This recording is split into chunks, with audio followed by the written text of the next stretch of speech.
대리인 조대현 변호사입니다. 대한민국 대통령이 헌법의 명령에 따라서 비상계엄을 선포했습니다. 과반수 세력이 대통령을 내란죄로 몰아서 위법하게 탄핵 소추를 했고 대통령을 체포하겠다고 위협해서 헌법재판소의 첫째 변론기일에 출석하지 못하셨고 또 자진 출석한 대통령을 구치소에 수감해서 오늘 두 번째 변론기일에도 출석하지 못했습니다. 그래서 비정부인을 대신해서 저희 대리인 3명이 탄핵 청구 이유에 대해서 답변하고자 합니다. 먼저 제가 이 탄핵 사건, 이 탄핵 심판 청구는 부적법하다는 점을 4가지 사유만 말씀드리겠습니다. 첫째로 국회에서 1차 부결된 탄핵 소추를 재차 의결한 것은 헌법에 위반됩니다.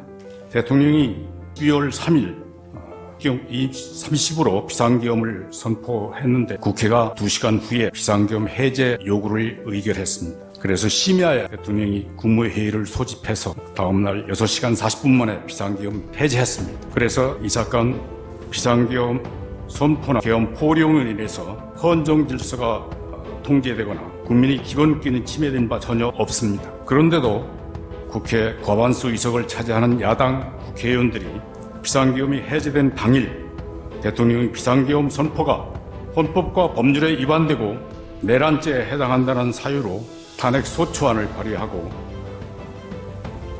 사유에 대해서 조사하지도 아니한 채 12월 7일 찬반 투표를 실시해서 고인이 투표에 참여했는데 탄핵소추 가결에 필요한 200인 이상이 참석하지 않았다고 해서 표결 불성립이라고 선언했습니다. 그러나 국회의원 5분의 1 이상이 출석해서 본회의가 적법하게 개의되었고 대통령 탄핵소추안이 적법하게 상정되었고 찬반 표결까지 이루어졌는데 그 가결 종족수에 미달된다고 해서 표결 절차가 없었다거나 표결이 불성립됐다고 볼 수는 없습니다. 오히려 200인 이상의 찬성을 얻지 못했기 때문에 부결된 것입니다. 국회의장이 그걸 부결 선포를 하지 않고 표결 불성립이라고 선언했다고 해서 이미 탄핵 소추안에 대해서 표결한 사실 그리고 가결 종족수에 미달된 사실 그래서 그 탄핵 소추안이 부결된 사실은 부정할 수 없는 것입니다.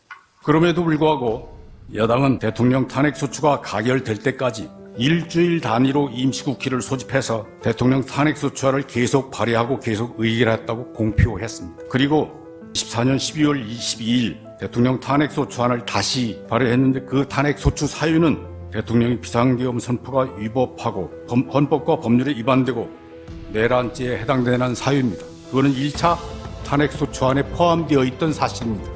국회는 그 탄핵소추안을 12월 14일 본회의에 상정하고 204인이 찬성했다고 해서 가결 선포했습니다. 그러나 대통령 탄핵소추 안건이 정기국회에서 정족수 미달로 부결됐는데 임시국회를 열고 동일한 사유로 대통령 탄핵소추안을 다시 발의 상정하고 가결시킨 것은 헌법이 대통령 탄핵의 요건을 엄중하게 규정한 취지를 위반한 것입니다. 헌법 65조는 고위공직자가 헌법이나 법률을 위반한 경우에 국회의 탄핵소추와 헌법의 탄핵심판으로 파면할 수 있게 하면서 국회가 탄핵의 소추를 의결하면 헌법재판소의 탄핵심판이 선고될 때까지 그 공무원의 직무를 정지시키고 있습니다. 탄핵심판 대상자 중 대통령은 국민이 직접 선거로 선출된 국민 전체의 대표자이고 가장 높은 민주적 정당성을 가집니다. 그래서 그러한 민주적 정당성을 가지지 않는 다른 탄핵 대상자들과 달리 탄핵의 요건과 절차를 엄중하게 규정하고 있습니다. 국회의원은 국민이 직접 선출한 대표자라고 해서 탄핵 대상에서 아예 빼버렸습니다. 그런데 대통령은 국회의원보다 높은 민주적 정당성을 가지고 있음에도 불구하고 그 통치권 남용을 견제하기 위해서 탄핵소추 대상으로 삼으면서 그 요건과 절차를 엄중하게 규정한 것입니다. 헌법 65조가 대통령 탄핵소추를 하기 위해서는 국회 재적의원 과반수의 발의를 하고 국회 재적의원 3분의 2 이상의 찬성을 얻어야 한다고 규정하고 있고 헌법 113조는 탄핵 결정은 재판관 6인 이상의 찬성을 얻어야 한다고 규정하고 있습니다. 직접 선출한 대통령을 탄핵 소추에 의하여 직무를 정지시킨 거나 탄핵 심판에 의해서 파면시키는 것은 국민 주권주의에 대한 중대한 예의입니다. 그래서 헌법이 대통령 탄핵의 엄중성을 규정한 것입니다. 헌법재판소는 2004년 5월 14일 결정에서 대통령 탄핵의 엄중성에 비추어서 대통령이 헌법이나 법률에 위반한 사유도 엄중해야 한다고 판결한 바 있습니다. 그런데 국회는 2024년 12월 7일 대통령에 대한 탄핵소추안이 헌법에 정한 정족수에 미달돼서 부결됐음에도 불구하고 동일한 내용의 탄핵소추안을 12월 10일 다시 발의해서 12월 14일 가결 선포했습니다. 이는 대통령 탄핵의 엄중한 요건과 절차를 규정한 헌법의 취지를 위반한 것이므로 그 효력이 부인되어야 합니다. 엄중한 가결 정족수에 미달되면 그 탄핵소추는 부결로 확정되는 것이고 가결 정족수를 채울 때까지 표결을 반복할 수는 없는 것입니다. 헌법재판소의 탄핵심판은 헌법재판관 6인 이상의 찬성을 얻어야 되는데 6인 이상의 찬성을 얻지 못하고 5분만 찬성했다고 해서 나머지 1인을 더 설득한 뒤에 일주일 뒤에 다시 평의해서 6인이 찬성으로 탄핵심판을 결정할 수는 없는 것 아닙니까? 대통령 탄핵소추안에 대한 1차 표결은 정기국회에서 했고 2차 표결은 임시국회에서 해서 회기를 달리했기 때문에 국회법이 정한 일사부재의 금지는 위반하지 않았다고 하더라도 부결된 탄핵소추를 다시 재의결한 것은 대통령 탄핵의 엄중한 요건과 절차를 규정한 헌법을 위반했고 그 위헌성은 부정할 수 없는 것입니다. 둘째로 탄핵심판 대상에서 내란죄 부분을 빼면 탄핵소추 의결의 정족수도 무너집니다. 국회가 2024년 12월 14일 가결한 탄핵소추 사유는 대통령의 비상계엄 선포가 헌법과 법률에 위반되고 형법상 내란죄를 구성한다는 것이었습니다. 대통령이 내란죄 수기라 해서 국회의원 204인이 탄핵소추에 찬성한 것입니다. 그런데 그 탄핵소추에 따른 탄핵심판 절차에서 탄핵소추인 대리인이 대통령 탄핵소추 사유에서 내란죄 등 형법 위반 부분을 철회하였습니다. 대통령의 비상계엄 선포가 헌법과 법률에 위반되는지 여부만 헌법재판소의 심판 대상으로 남게 된 것 같습니다. 그러나 국회의원 204인이 이 사건 탄핵소추를 찬성한 주된 이유는 대통령이 내란죄 수기라는 주장이 탄핵소추 사유에 포함되어 있었기 때문입니다. 국회가 이 사건 탄핵소추안을 표결할 당시에 그 소추안에 대통령이 내란죄 수기라는 혐의가 포함되어 있지 않았고 비상계엄 선포가 헌법과 법률에 위반된다는 점만 사유로 되어 있었다면 204인의 찬성을 얻지 못했을 것이 자명합니다. 이거는 정상적인 평균한테 물어보면 누구든지 그렇게 생각하고 답변할 것입니다. 따라서 이 사건 탄핵심판 대상으로 남겨진 대통령의 비상계엄 선포 행위가 헌법과 법률에 위반되는지 여부에 대해서는 국회의원 200인 이상의 찬성을 얻어 탄핵소추되었다고 말할 수 없습니다. 그리고 국회가 이제 다시 대통령 내란죄 수기라는 혐의를 빼고 대통령의 비상계엄 선포의 행위가 헌법과 법률에 위반되는 사유만 탄핵소추 사유로 삼아서 다시 표결해서 200인 이상 찬성을 얻는다고 하더라도 그에 따라서 새로운 탄핵심판 절차가 진행된 것은 변론으로 하고 이미 부적법화된 이 사건 탄핵소추가 적법화될 수는 없는 것입니다. 따라서 이 사건 탄핵소추는 각하되어야 합니다. 셋째로 비상계엄 선포의 위헌 위법 여부는 사법심사의 대상이 아닙니다. 대한민국의 대통령은 주권자 국민이 직접 선거에 의해 선출되고 국가 원수와 행정수반의 지위를 가지며 자유민주주의 헌법을 수호하고 국가와 국민의 안전을 보위할 책무를 집니다. 이러한 중차대한 책무를 온전히 수행할 수 있게 하기 위해서 우리 헌법은 대통령에게 국군 통수권, 긴급명령권과 계엄선포권 등 비상대권을 수여하고 재직 중 면직 대권으로 보호하고 있습니다. 헌법이 규정한 비상대권은 국가의 헌법을 수호하고 국가를 위기에서 구하라는 헌법의 명령입니다. 대통령이 수행할 그것을 지킬 책무를 지는 것입니다. 이 사건 비상계엄 선포는 대통령이 자유민주주의 헌법 질서를 수호하고 국가를 보위하기 위해서 헌법이 허용한 비상대권을 행사하는 것입니다. 국내 국외의 공산주의 좌익 세력이 대한민국 선거의 부정을 획책해서 국회의 과반수 권력을 탈취하고 그 과반수 권력을 자의적으로 휘둘러서 국회의 입법권과 탄핵소추권, 예산 심의권을 남용해서 국가 기능을 마비시키고 자유민주주의 헌법 질서를 붕괴시켰습니다. 그래서 대통령이 이러한 국가 비상사태라고 판단하고 자유민주주의 헌법 질서를 회복시키기 위해서 헌법에 따라 비상대권을 행사하는 것입니다. 대통령은 국내 국외의 모든 정보를 종합해서 자유민주주의 헌정 질서가 붕괴될 위험성이 매우 큰 비상사태라고 판단했고 이를 해결할 통상적인 수단이 없다고 판단해서 이 사건 비상계엄을 선포하는 것입니다. 그러한 고도의 통치 행위, 위헌 위법 여부는 사법부의 심사 대상이 되지 않는 것입니다. 국가 비상사태인지 여부, 국가 비상사태를 해결하기 위해서 비상계엄이 필요한지 여부, 이거는 국가 원수로서 국내 국외의 모든 정보를 가장 잘 아는 대통령이 가장 정확하게 판단할 수 있고 국회나 법원이나 헌법재판소는 그것을 심판할 정보도 없고 능력도 없습니다.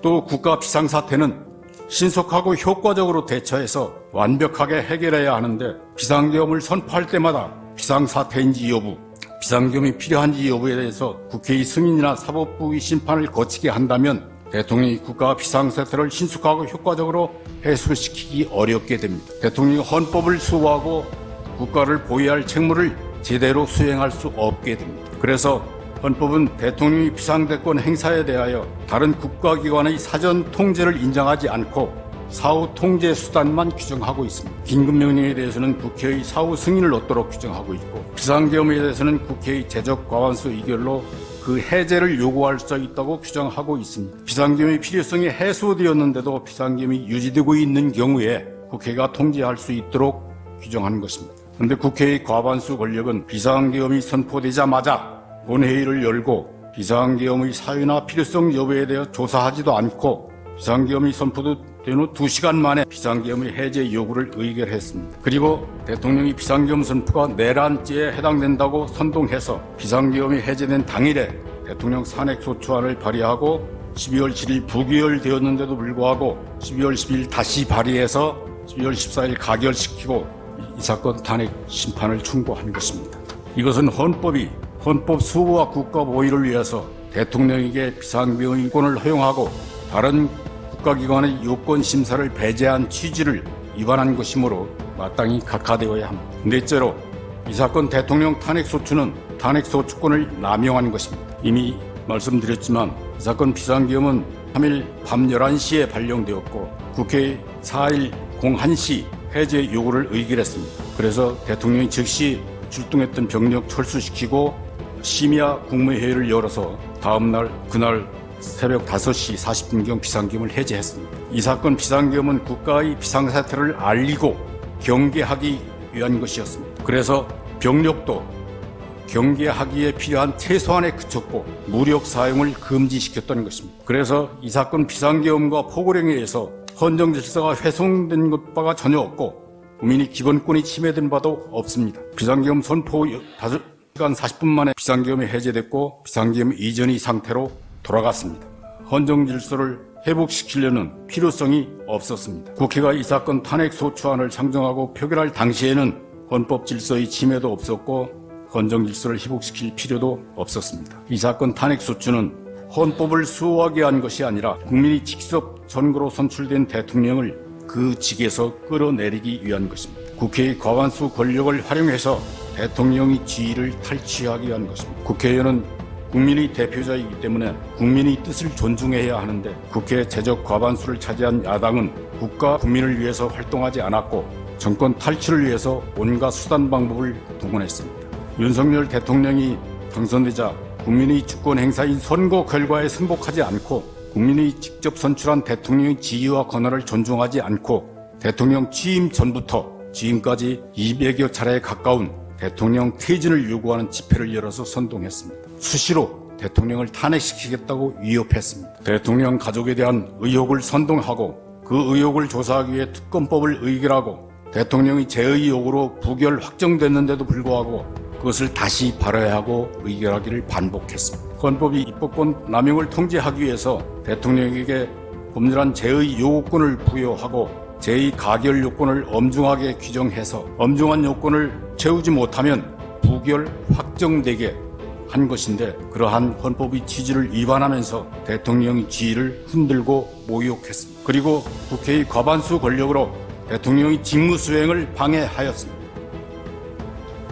임명권 행사를 방해했고 장관과 방통위원장 등 고위 공직자에 대한 탄핵소추를 남발하여 국가기관의 직무 수행을 정지시켰습니다. 또 야당의 인사 비리나 불법을 조사하는 각 검사와 감사원장을 탄핵소추해서 적법하고 정당한 수사와 감사 직무를 정지시켰습니다. 그리고 대통령과 검찰청의 활동 예산을 삭감해서 직무 수행을 못하게 했었고 이 사건 탄핵소추를 의결해서 대통령의 직무까지 정지시켰습니다. 이 사건 탄핵소추는 헌법 질서나 국법 질서를 수호하기 위한 것이 아니라 대통령의 직무를 정지시키고 끌어내리고 정권을 탈취하려는 목적에서 비롯된 것입니다. 그래서 국회가 탄핵 사유의 전부를 조사하지도 아니한 것이고 내란죄 혐의를 선동해서 탄핵소추 의결을 한 다음에 탄핵재판소의 탄핵심판 절차를 빨리 끝내기 위해서 탄핵심판 절차에서 내란죄 혐의를 지금 빼겠다고 하는 것입니다. 대통령에 대한 탄핵소추로 대통령의 직무를 정지시킨 다음에 국방부 장관과 육군참모총장, 방첩사령관, 수방사령관, 특전사령관, 정보사령관 등 국군 주요 지휘관들과 경찰청장, 서울경찰청장 등을 내란죄 혐의로 구속해서 국방기능과 치안기능을 마비시켰습니다. 또 자기들 뜻에 따르지 않는다고 해서 방송통신위원장, 국무총리, 법무장관, 행정안전부 장관 등을 탄핵소추하고 자기들이 비리를 조사하거나 수사하는 감사원장, 검사들까지도 탄핵소추해서 직무수행을 정지시켰습니다. 게다가 국회가 추천하는 헌법재판 3인이 퇴임해서 헌법재판관이 6인에 불과해서 심판을 할 수 없게 되었는데도 후임 재판관을 추천하지 않고 탄핵소추된 고위 공무원들의 직무집행을 한없이 연장되게 했습니다. 이러한 점들을 종합하면 이 사건 탄핵소추는 헌법 질서를 수호하기 위한 것이 아니라 국회의 과반수 권력을 남용해서 대통령의 직무수행을 정지시키고 파면시킨 다음 대통령의 지위를 탈취하려는 것임이 분명합니다. 그것은 국회에게 대통령 탄핵소추권을 부여한 헌법의 목적을 벗어나서 탄핵소추권을 남용한 것이라고 보지 않을 수 없습니다. 무너져가는 헌법 질서를 수호하기 위해서 대통령의 최우수단으로 이 사건 비상계엄을 선포했지만 국회의 과반수 권력의 방해로 헌법 질서를 수호하는 책무를 완수할 수 없게 되었습니다. 그리고 대통령을 불법 체포하려는 세력과 경호원들의 무력 충돌을 막기 위해서 피청구인이 스스로 수감되기까지 했습니다. 이제는 헌법재판관이 나서서 대한민국의 헌법 질서를 수호해야 합니다. 헌법은 헌법재판관에게 헌법 질서를 수호할 책무와 사명을 부여했습니다. 헌법이 헌법재판관에게 부여한 헌법 수호의 사명을 이 사건 진실을 밝히는 횃불로 삼아서 공산주의 좌파 세력이 민주선거를 왜곡시킨 사실, 국회 과반수 권력이 입법권을 남용해서 자유민주주의 헌법 질서를 무시하고 자기들 멋대로 독재하려고 한 사실, 국회의 과반수 권력이 예산 심의권을 남용해서 대통령과 검찰의 직무수행, 국방기능의 정비, 국가 경제의 발전 등을 방해한 사실, 대통령이 이러한 사태를 종합해서 국가 비상사태라고 판단하고 이를 해결할 다른 수단이 없어서 부득이 비상계엄을 선포하게 된 사실, 국회의 과반수 권력이 대통령의 비상계엄 선포를 내란죄로 선동하고 탄핵소추권을 남용해서 헌법질서 수호를 방해하고 국가 기능을 마비시킨 사실 등을 정확히 조사하시고 그러한 위기 상황에서 자유민주주의 헌법 질서를 수호해 주시기 바랍니다. 헌법재판소가 국회 과반수 세력의 권력 남용을 통제할 권한이 있다는 사실을 확실하게 공포하여 주시기 바랍니다. 대한민국의 헌법과 국민들이 헌법재판관들의 현명한 심판을 기대하며 열망하고 있음을 잊지 마시기 바랍니다.